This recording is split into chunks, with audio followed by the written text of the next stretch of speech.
Hello everyone, this is Chase Pounds. In today's video, I'm going to, in the spirit of the holiday, I'm going to be discussing some of my favorite Christmas Christmas period movies. Now, this isn't a something I really never really thought of or explored, that what was my favorite Christmas movies. And I never particularly really had a favorite Christmas movie. But ones that stand out, I guess, in my opinion, that I have seen and stand out to me, two movies. Of course, these are period movies. Like I said, I'm into history and nostalgia and period movies. And the ones that probably fit into that category, or two movies. One was the I should start with the film The Christmas Story.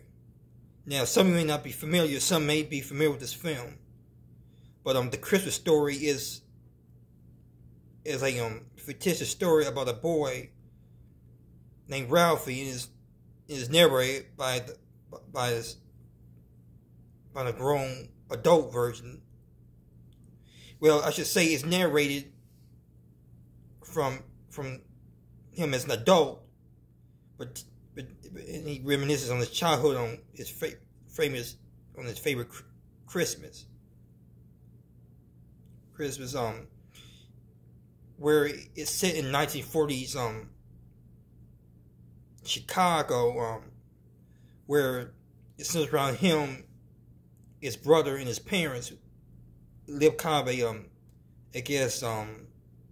average middle class life at the time during the 1940s. A nice home, nice spacious home,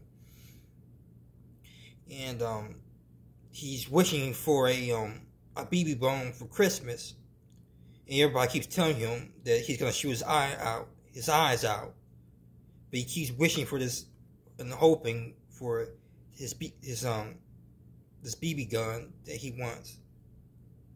And sure enough, if you've seen the movie, some of you may not have, but he does end up getting the BB gun and he shoots his eye out. Well, I think he kind of somewhat raises his eyes or so. And when he gets hurt, his mother asks, "Did you shoot your eye out?" No, and he lies, saying, "I hit an icicle, fell on my eyes." Kind of fibbing, but he does somewhat, I think, shoot his eye a little bit, the way I remember it. So, but the thing that makes it stands out, that he does get the BB gun, that I think makes it the best Christmas.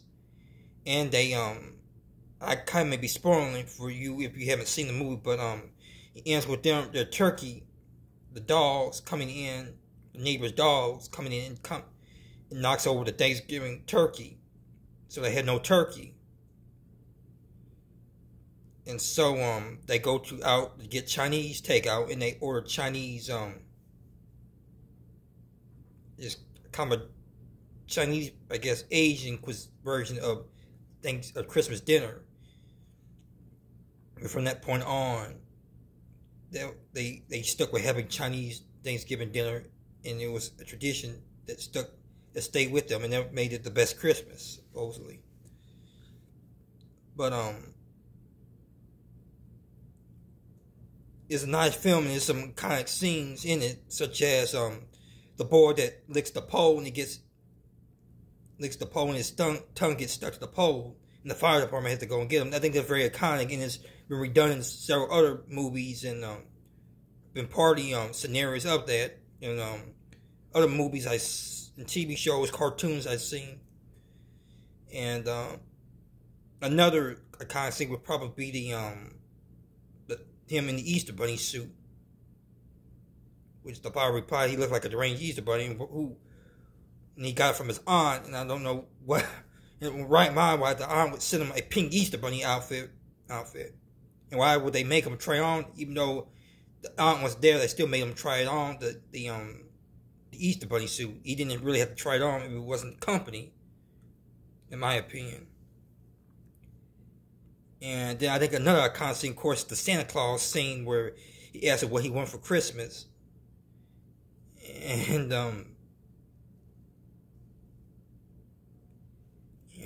it's not the I guess the best meeting of Santa Claus. And of course, he seems a little grumpy and impatient. He rushes him off the boot and down a slide.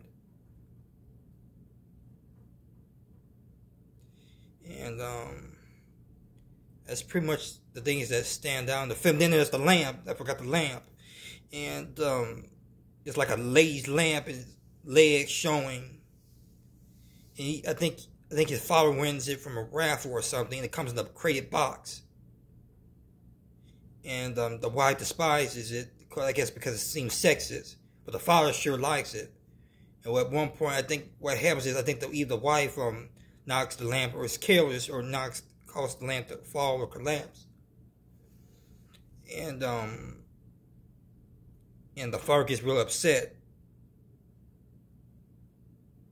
And the father, the way he is, yells at the wife, and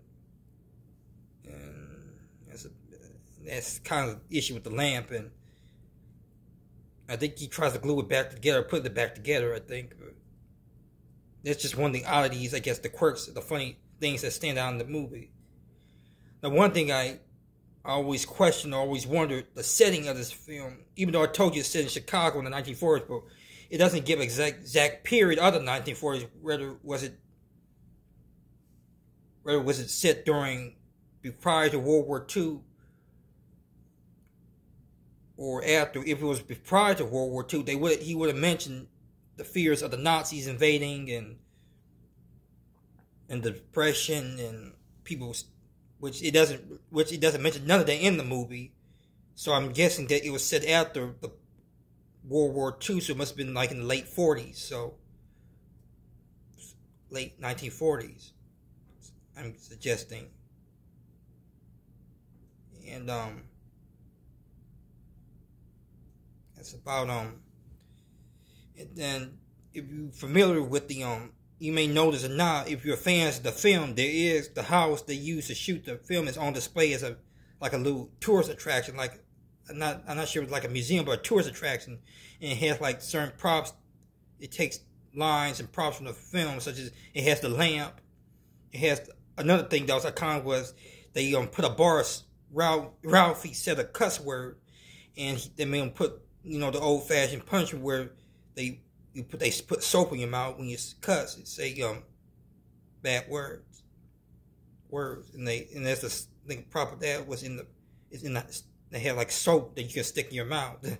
And it's on the Today Show. I heard about this on nightly news, and and a lot of people come and visit it because it's such a very popular film, and there's been remakes of it, musicals, live musicals. It's one of those, I guess, kind of Christmas films. And I like it because it's a period film. In the setting of it, I like the era of the 40s, post-war America. And that's the thing that stands out about the film, The Christmas Story. I always thought the boy, Ralphie, always looked like George from Stuart Little. If you've seen Stuart Little, you probably know what I'm talking about. But that's the thing about the film. And the other period, or I should say, it's not more of a movie, but it's more of a Christmas special, TV special, anime cartoon. It also stood out. I first heard about it from a documentary on Santa Claus. And it's a true story. It's called Yes, Virginia is a Santa Claus. It's based on a real story about a girl named Virginia O'Hamblin in 1897, New York, wrote to the editor about whether there was a Santa Claus. And he responds with a passionate poem or editorial where he says there is a Santa Claus. He is real as the it's kind of difficult to try to remember everything by heart, but he kind of responds reassuring Virginia in the spirit of responds in a more how I should say it, more I'm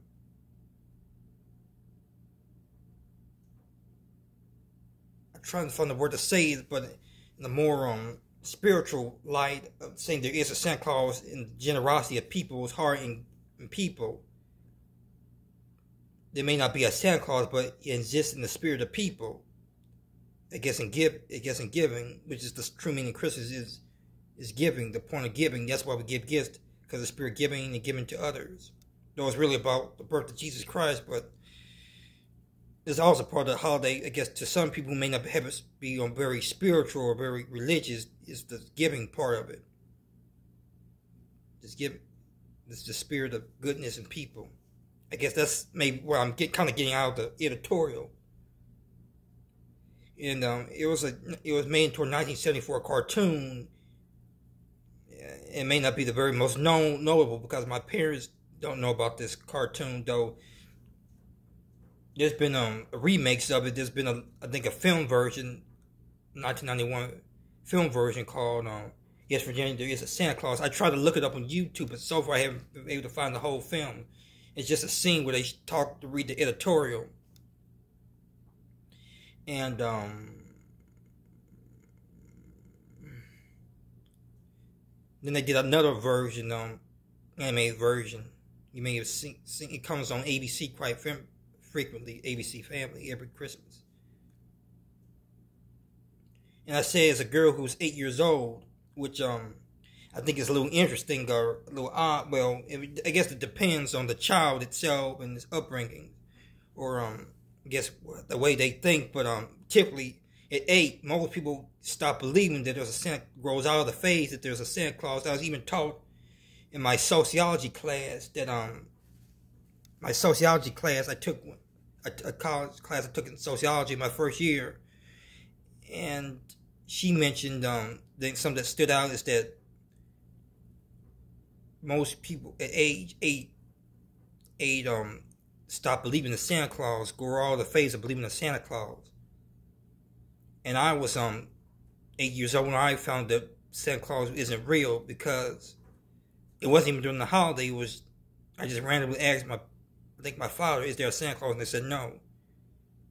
And I think it's not something I really thought that much about, or I just didn't, I guess maybe the mindset I was as a child, I didn't think much about Santa Claus being real or not. At one point, I just thought there was a Santa Claus, and I remember